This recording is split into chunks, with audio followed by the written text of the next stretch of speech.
Hello bachon, let's see this question. The question says that there are 20 cards.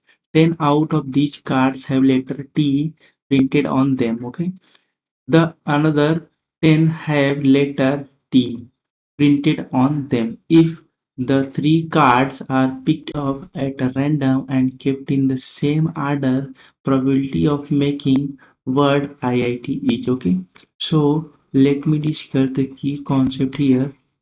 देखिए की concept में ये है कि जब भी आप इस तरीके की प्रॉब्लम सॉल्व करेंगे तो इनमें क्या है, जब मान लीजिए आपके पास 3 डब्बे हैं, ठीक है? 3 डब्बे हैं और इसमें कुछ चीज़ें पड़ी हुई हैं, तो मान लीजिए इसमें 2 कॉइन्स हैं, इसमें भी हमारे पास 2 नोट्स हैं, ठीक है? यहाँ पर भी हमारे पास 2-2 हैं। अगर मैं इनमें से क्या करूँगा, 2 निकाल लूँगा तो क्या होगा? नॉट 2 मैं अगर इनमें से 1 निकाल रहा हूँ तो हमारे पास देखिए क्या हो जाएगा, इनकी आने की प्रोबेबिलिटी अगर इन ये टोटल एक बॉक्स है, ठीक है? टोटल एक बॉक्स है, तो इनके आने की प्रोबेबिलिटी यहाँ से 2 में से किसी एक की आने की प्रोबेबिलिटी देखिए क्या हो जाएगा, टोटल 6 तो 1/3 हो जाएगा। सिमिलरली अगर मैं फर्दर निकालता हूँ तो इसके पास क्या बचा है, एक ही कोई बचा हुआ है, इसमें से एक तो निकल गया, अब एक बचा हुआ है, ठीक है? तो उस एक के आने की प्रोबेबिलिटी क्या होगी, दैट विल बी 1 अब टोटल कितने हैं, टोटल तो 5 ही हैं, तो यहाँ पे हमारा एक निकल गया, तो यहाँ यहाँ यहाँ से एक निकल चुका था, तो हमारे पास 2 इसके थे, 2 इसके थे, एक इसके थे, टोटल 5 ही थे, तो 1/5। मैं आपको इस प्रॉब्लम के थ्रू ये बताना चाहता हूँ कि ये जो चीज़ें हैं हम इनमें से एक-एक चीज़ें निकाले हैं, तो ये जो टोटल है ये भी रिड्यूस हो जाएगा, ठीक है? तो ये भी यहाँ पे रिड्यूस होगा, इसका भी आप ध्यान रखें। आपको अभी ज़्यादा क्लैरिटी आएगी जब हम इस प्रॉब्लम को सॉल्व करेंगे वाया दिस की कॉन्सेप्ट। करिए देखते हैं। देखिए हमारे पास 20 कार्ड्स हैं, ठीक है? और जो यहाँ पे इन्होंने कहा टी है, ओके? इसके कितने हैं, 10 कार्ड्स हैं, ठीक है? अब देखिए 10 cards have T and 10 other have T letter printed on them, okay?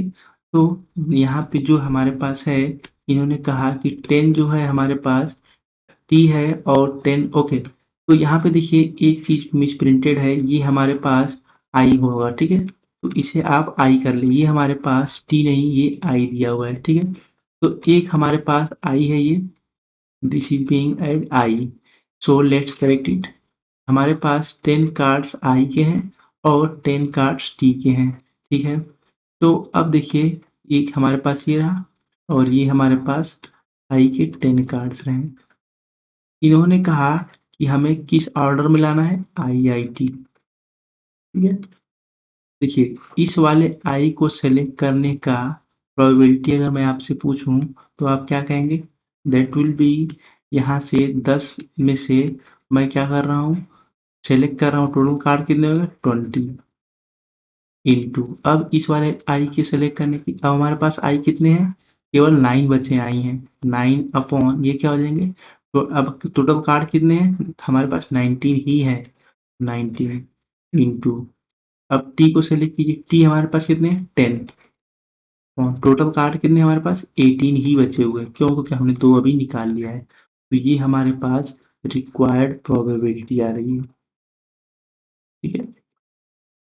तो अगर इसको सिंप्लीफाई किया जाए तो हमारे पास क्या आएगा, ऊपर हमारे पास आ जाएगा, इसको हम कैंसिल करते हैं, देखते हैं कुछ कैंसिल हो रहा है, ये आप यहाँ कैंसिल कर सकते हैं, ओके? तो हमारे पास मिला, इसको हम 5 टाइम्स ले जाते हैं, हमारे पास 45 upon 19 into 18, okay?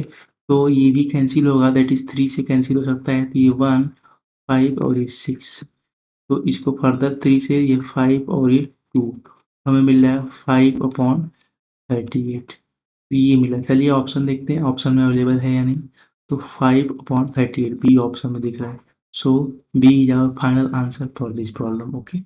So I hope you understood it very well. Best of luck.